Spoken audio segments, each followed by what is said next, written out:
And hello, welcome, welcome. We are talking about a functional nutrition approach to kidney health with a very special guest who I'm going to introduce in just a couple of moments. In the meantime, I want to welcome everybody and really just think into how we think about kidneys from a functional nutrition perspective. And we'll get to explore that today, but they're a big detox organ. And of course, there's a lot of controversy around detoxification in the healthcare world.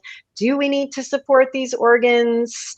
Do we not support these organs? Do they do what they need to do for us? I always joke in full body systems that the kidneys were my hardest organ system to learn in anatomy and physiology because there is so much to them, but there's so much to what they do. Can you think about some of the things that kidneys do? If you're here with me, write them in the chat. What do the kidneys do? They regulate water and electrolytes, right?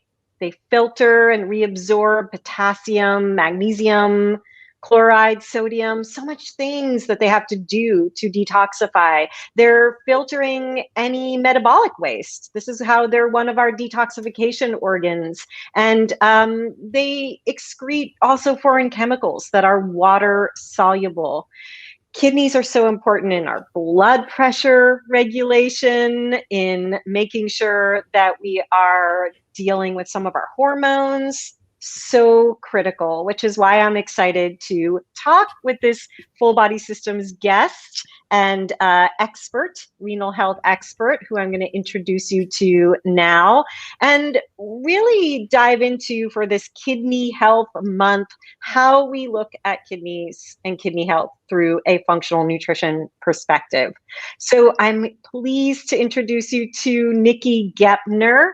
As owner of Northwest Functional Nutrition, located in Woodinville, Washington, Nikki Gepner is passionate about helping those looking to find balance with nutrition and lifestyle while creating or maintaining a healthy relationship with food. Nikki is a registered dietitian nutritionist with board certification in renal nutrition and is trained in functional nutrition by 2 institutions, including the Functional Nutrition Alliance. She has been in the field of nutrition for 17 years, and Nikki works with people of all ages and a wide variety of health conditions, including, but not limited to, chronic kidney disease, diabetes, digestive issues, and autoimmune conditions. Outside of work, Nikki enjoys time with her family, including 2 young boys, knitting, and competing in Olympic-style weightlifting. Who knew? Nikki, welcome. Yes, hi. Thanks for having me, Andrea. I am so excited to talk to you. We are always excited about you. You're one of our star students, and we are aiming to highlight more of our accomplished full body systems students. I'm wondering if you could start us off. I know I introed you, but what do you do, Nikki, as a functional Yeah. nutrition and dietitian who works with renal health? Yeah. So I work with people one-on-one for nutrition counseling. And really what that means is that I'm talking with people about, how to eat, but not just how to eat. What should we be looking at lifestyle wise to help them feel their best? And really thinking of, what's that foundation? What's a healthy foundation that I can help people build versus just treating symptoms? Right. Is how I No think of tier it. 3, So, right? We're looking yeah, at tier 1, tier 2, not just tier yeah, 3. yeah, So yeah. as So a really that dietitian tier who one really work. worked in this area already, why did you, what was it about functional nutrition and Functional Nutrition Alliance? What were you seeking to add to your existing breadth of knowledge?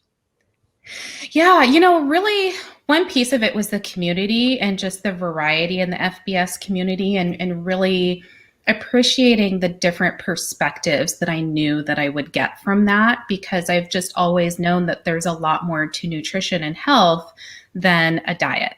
Right. And so really being able to learn that, and I knew that I would get that from the program and I did, which was great. Yeah, I always like to say that nutrition isn't just about the food we eat. There's so many other things that are nutritious in our life, Mhm. like community, like we're learning, like hydration for the kidneys. I think we get stuck in thinking about nutrition as only about the food. And I love that we can really broaden that perspective. What got you into kidneys, Nikki? Like I said, Yeah. it was one of those things for me where when I studied, I was like, holy cow, what is going on in there? Yes, yeah. So I actually did my internship with Northwest Kidney Centers and was immediately fascinated by it. And clinically, I was fascinated by it Yeah. because it is so complex. But the other piece of it that I really grew to love was working with the people and being there to support people to improve their quality of life or maintain it as much as possible when they're going through this time, which is really difficult, either as they're starting dialysis or continuing to do dialysis. And then also getting to work with people with CKD, so that are not on dialysis, so that chronic kidney disease, and being able to work with them to find ways to hopefully slow the progression. So that those pieces of it I just really enjoyed, and I can say that that really fed into the work that I do functionally now. But now there's another layer to it, which I love. Yeah, it's fascinating. My brother-in-law he's had two kidney transplants and has been obviously on dialysis when he was waiting for those transplants. And that in itself is such a huge lifestyle shift that requires so much Mm. compassion and empathy because your body isn't functioning the way it was meant to. And so it needs help. And I imagine there's just so much care you have to bring to people going through those situations. Yeah, absolutely. And so, the one layer of it, of course, is the diet piece where we're really trying to keep people safe. So we're Yeah, trying to minimize fluid retention. And so salt is a piece of that. And we're trying to balance potassium. So, meaning we don't want it too high or too low. So that's an aspect of it. But the other aspect of it is really looking at who you're working with. What are their resources? You know, what are their goals? What do they want out of all of this? And how can we support that? So those were, additional things that I was just always drawn to with working with kidney disease. That really applies to all conditions. yeah. Yeah, that functional Yeah. empathy that we talk about, that's so critical.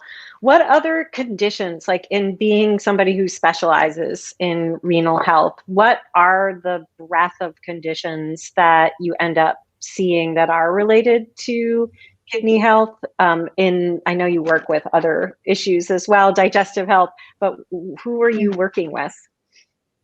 Yeah, so I'm working with people. So when people come to me and they have chronic kidney disease, oftentimes they have diabetes, high blood pressure. Always I'm seeing digestive issues. So whether there's constipation or diarrhea or reflux, there's always something else going on besides just the kidney disease. Yeah, And yeah, so, that kind of multifactorial piece. yes, yeah. Yeah. And, in some cases, people have autoimmune conditions as well, hypothyroidism. So there's just quite a wide range of conditions that come along with it. I would say it's rare that somebody comes to me and they just simply have high blood pressure and kidney disease. There's usually Right. something else going on.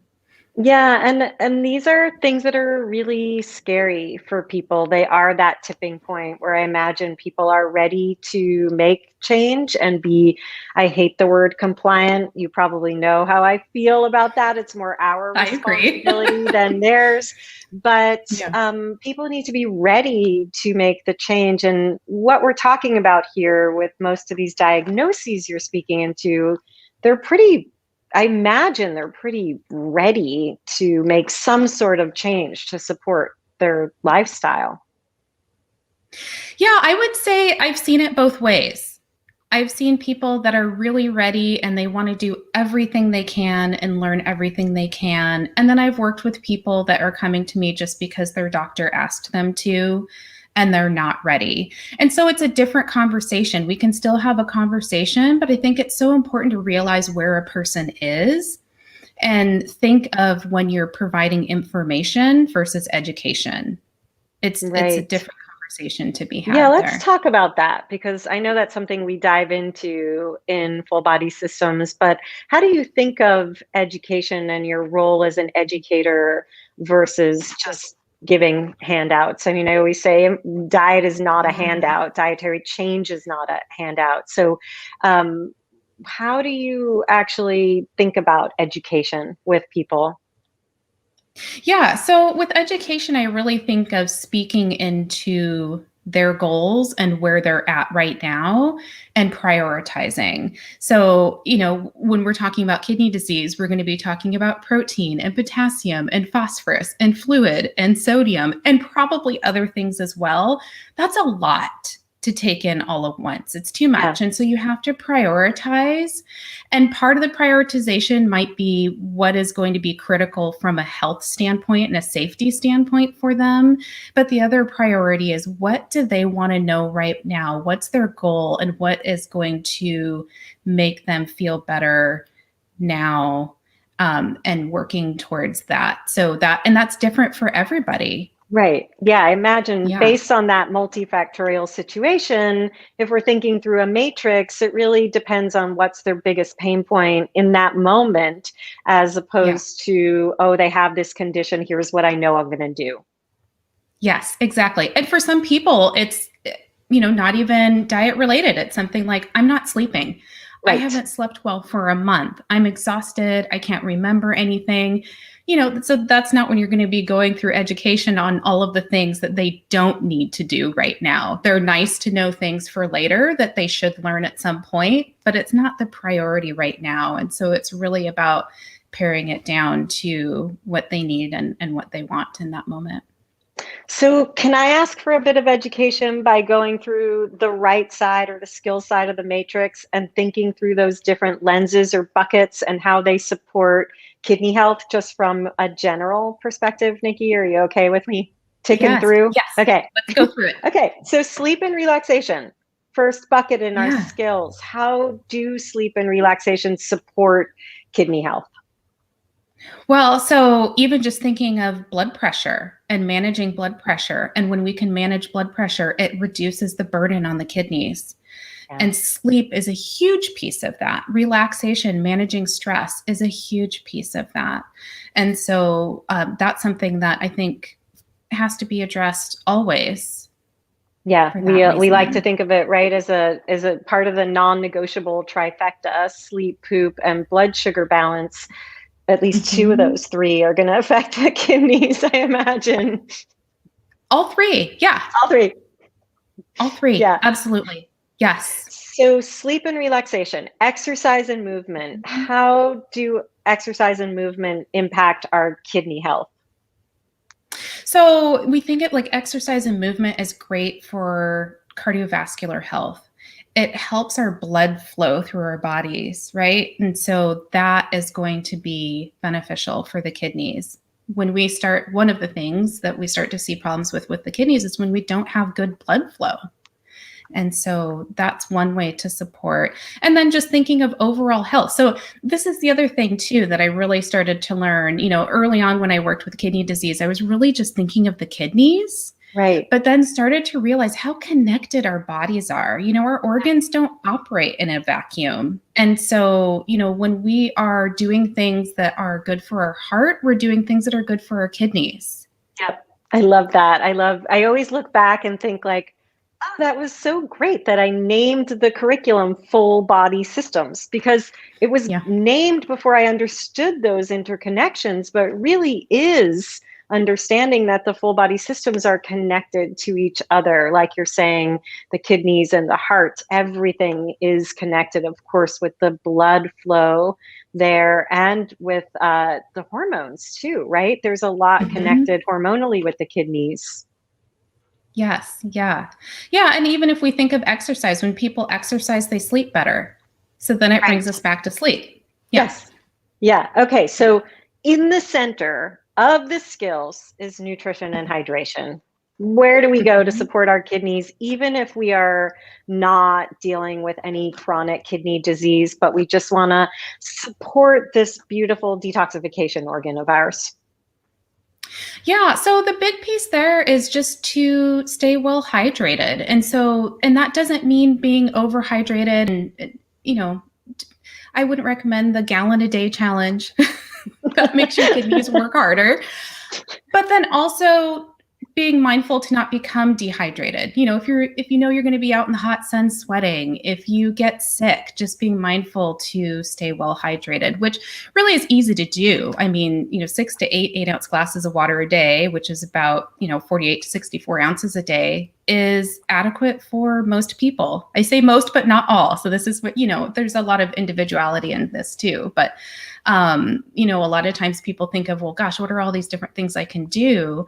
And that's really the initial piece, because ultimately the things that we think of that are concerns later on down the line, they don't cause kidney disease. Right. Eating too much protein, eating salt doesn't cause kidney disease in someone that isn't already predisposed or have a risk factor for it.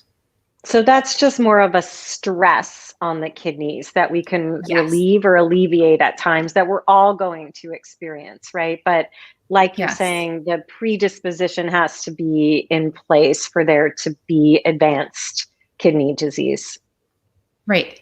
Though Okay. the tricky piece with that, though, is that most people don't know when they're at risk or when they already Right. have kidney disease. Yep. So that's where it does get into moderation, really. Yep. And, choosing whole foods. When you're eating whole foods, even if you add your own salt, it's going to be way less than you would if you're eating fast food and, processed foods and going out to eat a lot. They're going to add way more than you would ever add on your own. Right. Makes sense. So it's The that balance. broader perspective, that balance, right? And not doing Right. high protein, low hydration is going to be more Right. stress. And hydration, if we're thinking about that, I mean, there's so many situations where we have to think about hyperhydrating. Let's say if has diarrhea, they're losing more Mhm. liquid, or if they're sweating a lot, we might want to add more hydration. But there are situations where people need Right. less. I'm assuming if they're eating like a raw food diet that's very rich in water and Mhm. liquids and electrolytes. So, how do you balance that for people? Or are you seeing people who are kind of in that middle of the road?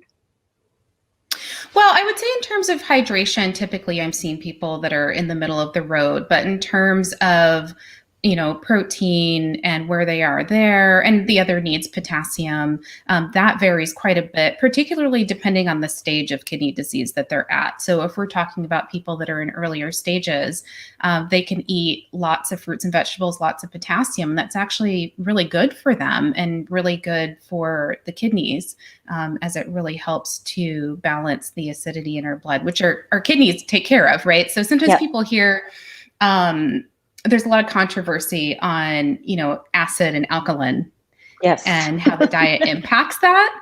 Yeah, Yeah. lots of that. And part of that comes from that, yes, our kidneys will take care of it. If your kidneys are functioning, they will do that job because it's one of those critical elements that needs to be balanced to keep us alive. However, if there's an imbalance, your kidneys have to work harder to make that happen.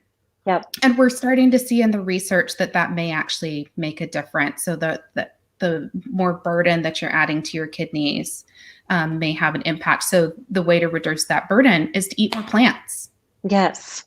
Yeah, I kind of I just always marvel at where the science of physiology actually gives us so many of the answers to our clinical work, as opposed to looking for clinical evidence in studies that are very targeted and specific, because the body's functions tell us, they give us a lot of clues to work with. And what you're saying, and when we understand how the body should function, how the kidneys should function, how the whole urinary system should function, and we understand some of these foods and their impact on the body, we kind of get these insights. So, protein we've talked about. Can you talk to us a little bit more about potassium and what foods we might be thinking of that are potassium rich, or where that balance Yeah. is of inclusion and overstimulation? Sure, sure. Yeah, so there are lots of potassium-rich foods. So, even nuts and seeds, if we're talking outside of fruits and vegetables, have tons of potassium. Avocados are a great source, bananas, oranges, potatoes, tomatoes, dark leafy greens. So potassium is really easy to get if you're eating plant foods. So that's the tricky part, is I see a lot of people that aren't eating a lot of fruits and vegetables. Right. And so that's a first step for a lot of my clients, is eat more fruits and vegetables, because that Yeah. helps just across the board. Yeah, it's kind of amazing. Like, we have to go back to some of these standards, but that can take quite a bit of work and empathy to help somebody to figure out how to incorporate these foods into their diet Mhm. that are ultimately serving their physiological needs. Yes. Yeah. And it can be tricky, because you may have somebody where they say, well, the reason I don't eat fruits and vegetables is because every time I eat them, my stomach cramps and I feel nauseous. And so then it's a Right. matter of figuring out, well, why is that happening? And how can we address that so that you can eat more fruits and vegetables so that you can support your kidney health? Yep. Yeah, makes Yeah. sense. Okay, so going on our right side of the matrix here, we've done sleep and relaxation, exercise and movement, nutrition and hydration, stress. How's that impact the kidneys? Yeah. So when you see stress, that's a huge driver of high blood pressure, high blood sugars. And so, if we can work to manage stress, the other issues that people are dealing with that are adding extra insult to their kidneys are easier to manage. Mm. Yeah. Yeah, makes sense. And when you think about the kidneys, do you think about, I'm putting my hands on my adrenal. I always do this. When I say adrenals, I kind of like take my fist and I touch my kidney adrenal area right there. Do you think about the adrenals and the kidneys as connected and influencing each other functionally? Yeah, so that is where that's more of a functional approach. So classically, we're not even thinking of the adrenals. Right. Yeah. They don't exist. They don't even exist. But yeah, so with that functional perspective, and when we think of creating balance in the body, and again, thinking of the body as connected and not focusing on individual organs and individual diagnoses, that's something that absolutely needs to be addressed, because that, how our adrenals are functioning relates to our stress response. And so when we Yeah. think of cortisol imbalance, and again, this is where it gets tricky, because some will say, well, the cortisol is always fine unless you have a disease like Cushing's, or right. But Right. we could say the same thing about blood sugar, that Yes. there is blood sugar dysregulation and in people that don't have diabetes. Yeah, it's this spectrum. Yeah. It's not looking at it Yeah. just as a disease state. It's understanding where are things out of balance or slightly dysfunctional or subclinical, which is really Right. in functional nutrition where we're looking at the subclinical. And I see there's a question about potassium when we're talking about kidney health Mm. versus somebody on dialysis. And of course, you can speak Yes. into that, that Yeah. distinction there. Yeah. So if somebody is going through kidney failure, so let's say they're in the later stages, like stage 4. So we have the stages 1 through 5, and 1 is being that there's risk factors, but there's not necessarily markers that are out of range. And then 5 being that there's kidney failure and either you need dialysis or you need a transplant. And so if somebody is in later stages or on dialysis, then they typically need to limit potassium. But this is where we still have to look at the individual. I've worked with a lot of people on dialysis that have polycystic kidney disease, and they filter potassium quite well, but they don't filter the other toxins well. So they still Mm-mm. need dialysis. And so I've had plenty of people where they can still eat lots of potassium, even though their kidneys have failed. Though for a majority, it would be true that once they reach the point of dialysis, they would need to follow a low potassium diet. Though that's if they're on hemodialysis.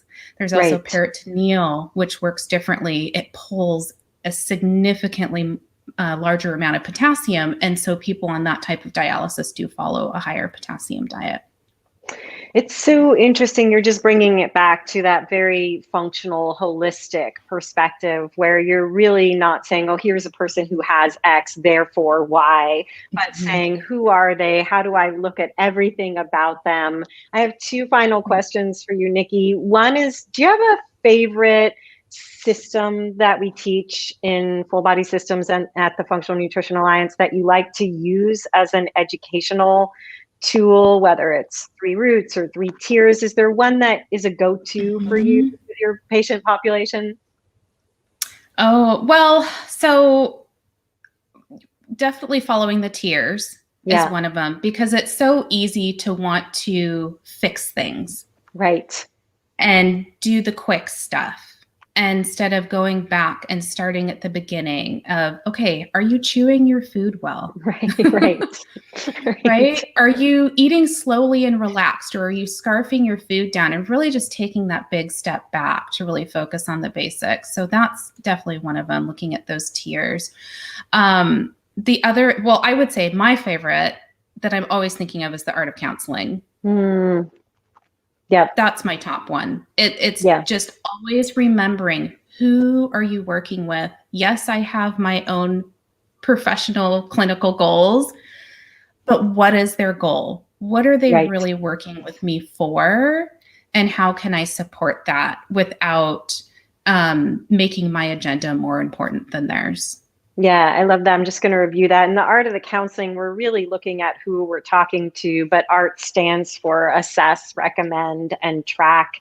And we're always really staying in that detailed circular pattern of assess, recommend, and track over and over again. And that assessment is really understanding with true functional empathy, who is this? And the 3 tiers, non-negotiables, tier 1, tier 2 is sufficiency to, or deficiency to sufficiency. We can also look at toxicity at the other side, and there's a lot in there that we'd have to be looking at with the kidneys. And tier 3, as you're talking about, is dismantling the dysfunction and where we get stuck in that quick fix trap and that anxiety over fixing.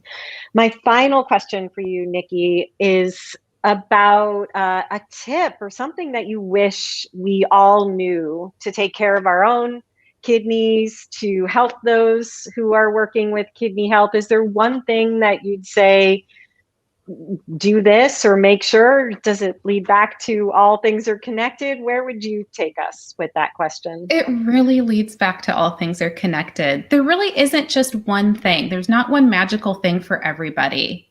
Right.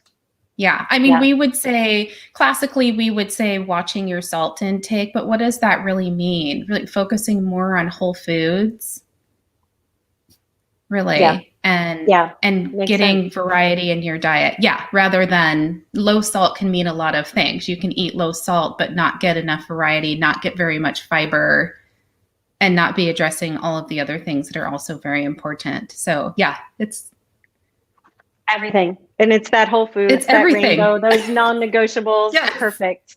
Yeah, I love it. Nikki, thank you so much for talking with us, for looking at, we're at the end of Kidney Health Awareness Month. I'm so glad that we could talk to you today and that you can share your wisdom with us. So thank you for being a part of this community and for sharing some of your knowledge with us. I want to remind everybody where they can find you. Can you tell us where we can find you if we're looking for you online? Yes. So my website is nwfnutrition.com, or you can Google Northwest Functional Nutrition. And that's the best way to find me. I will admit that I'm a bit of a social media flunky. So I'm on there, but you're on there right now. Right now you're on there. We're doing it. We're figuring it out together. Yeah. Thank you, Nikki. So much fun to spend time with you and talk about one of the most complex systems in the body. So important. Again, so thankful for the work you do. Bye. Yeah, thanks, Andrea. Bye.